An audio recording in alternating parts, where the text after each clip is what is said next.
This is an update to a review I did on the Ausdom AD118 Dashcam in February of 2016. I'll post the link below, but here is a snapshot of the address for the YouTube review I did originally. I received this Dashcam as a gift for Christmas from my son. It cost about $68. In the original review, I expressed my disappointment that it didn't come with a G-sensor, as did most of the cheaper models. I've since found that that's quite a nuisance. Every time you hit a speed bump or go around a corner too fast, it trips the G-sensor and locks the files. What you end up doing is accumulating these locked files until you have less and less recording loop time available. I will put the link below to Storm Highways section on Dashcams. I think it's essential for anybody that's looking to buy their first Dashcam, read this section. All in all, I would have to say I really liked this Dashcam. The independent angle for the display and the lens was awesome. The audio quality was better than any of the other Dashcams I've used, and the 10-minute recording length is a feature that's not available on all Dashcams. Some only allow 3-minute recordings, which makes it difficult to string a bunch of them together. So, why am I doing this video? Well, it broke. At first, it seemed like maybe the battery was just going dead. It would say low battery and then shut off. And then eventually, it just wouldn't even say low battery, it would just shut off. So I assumed it was the battery, although I would have hoped for a full replacement. I cannot fault the manufacturer or the vendor. They both responded every day to the emails and did offer replacements. It's just that the shipping cost back to China was more than it was worth to get it repaired. So I decided to go ahead and rip it apart and see if I could get this thing working. Okay, there's not a whole lot to getting one of these apart. There's 2 small screws here and 2 up here. It's just a number 1 Phillips screw, and I would use a magnetic screwdriver.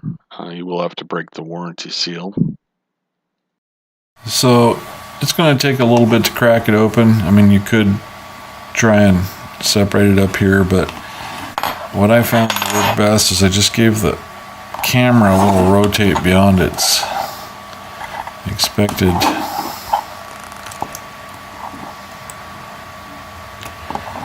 And then it's still a little caught up on this end, but if you just pull it apart, you'll be all right. Once I got it opened, I thought the first thing I would do is just check the battery voltage, and a 3.7 volt lithium polymer battery at 4 volts is pretty well charged, so it wasn't the battery voltage. Next, I thought I would test the battery charger. Lithium polymer battery charger should be running about 4.2 volts when it's topping off charging, and the measurement came in just under 4.2 volts, so the charger is working properly. At this point, since replacement is now only $36, I decided to stop trying to troubleshoot and go ahead and just tear down and see what the thing was made of. Once you get it apart, I disconnected the battery wire just so I could spread it out a little further, but there's a screw here and here. And there's also a screw here and here. There was one more right here. So you can see there's that extra boss there. It'd be easy to miss that screw, that 5th one. This is the camera connector. They put a little glue on there so that it doesn't come out easily. There's also release catches that have to be undone. Alright, getting the display off, a little more difficult. It doesn't have the nice latching lock like the other one, so the glue or whatever it is, hot glue they put on there has to be removed first. Once you get the glue peeled back a little bit, you just pop the latch out and pull the cable out. And it's kind of interesting to note here is it's not just a flat flex cable. This is actually got components on it. It's a flexible circuit board.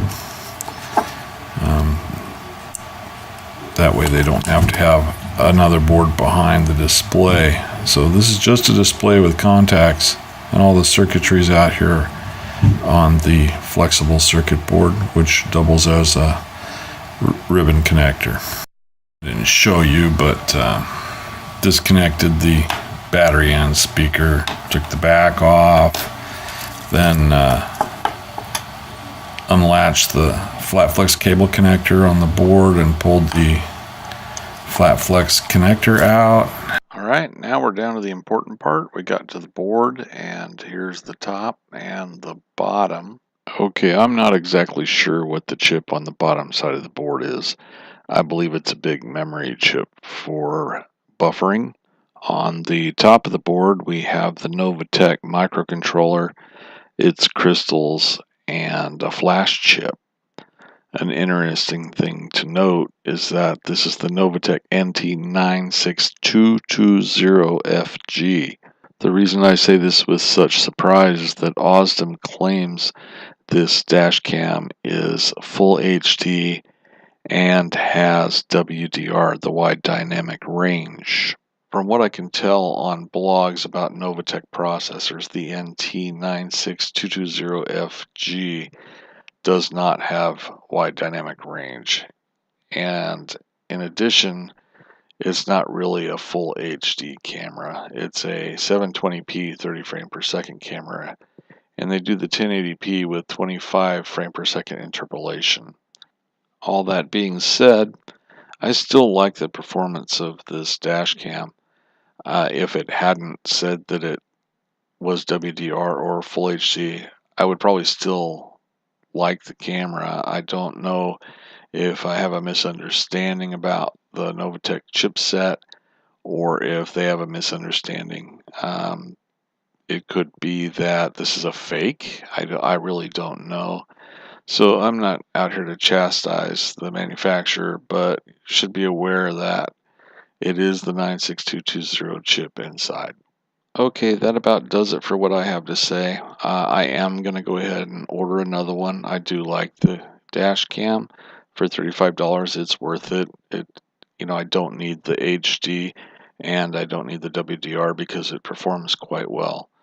So anyway, take from this what you will, and I hope it was informative. Thanks.